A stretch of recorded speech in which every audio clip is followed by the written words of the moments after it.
ఓం నమ శివాయ. ఇప్పుడు ఇంట్లోనే మనం చీజ్ ఎలా చేసుకోవాలో చూపిస్తాను. దానికి కావాల్సినవి పదార్థాలు: చీజ్ కోసం 2 ఫుల్ క్రీమ్ పాలు తీసుకున్నాను, హెరిటేజ్ పాలు తీసుకున్నాను నేనైతే, అండ్ ఒక లెమన్. లెమన్ బదులు వెనిగర్ కూడా వేసుకోవచ్చు, నేనైతే లెమనే యూజ్ చేస్తాను, న్యాచురల్గా ఉంటుందని. ఫస్ట్ మనం పాలు పొయ్యి మీద పెట్టేసి కొంచెం కాగనిద్దాము, ఒక 10 మినిట్స్.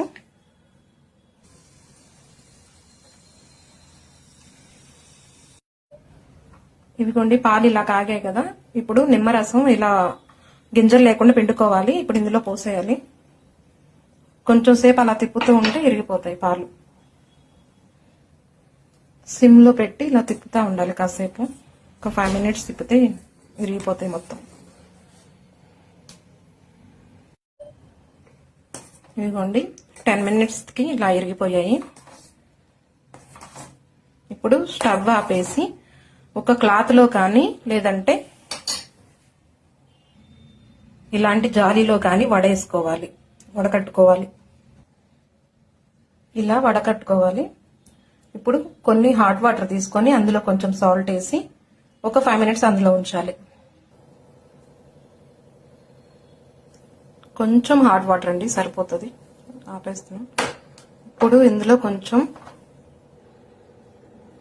పావు స్పూను సాల్ట్ వేసుకోవాలి. సాల్ట్ వేసాం కదా, కొంచెం ఇలా కలిపేసుకొని ఇందులో ఒక 5 మినిట్స్ ఉంచాలి. 5 మినిట్స్ అయిపోయిందండి. ఇప్పుడు మళ్ళీ వడకట్టుకోవాలి. ఇలా నీళ్ళన్నీ పోయేలాగా ఒత్తేసుకోవాలి. ఇదిగోండి మన చీజ్ రెడీ అయిపోయింది.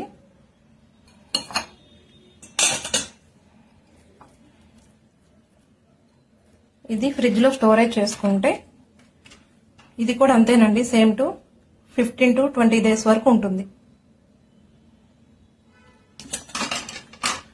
ఇది కొంచెం రౌండ్ గా చేసి పీసెస్ కూడా కట్ చేయొచ్చు, కాకపోతే నేను కేక్ కోసం అని తయారు చేశాను.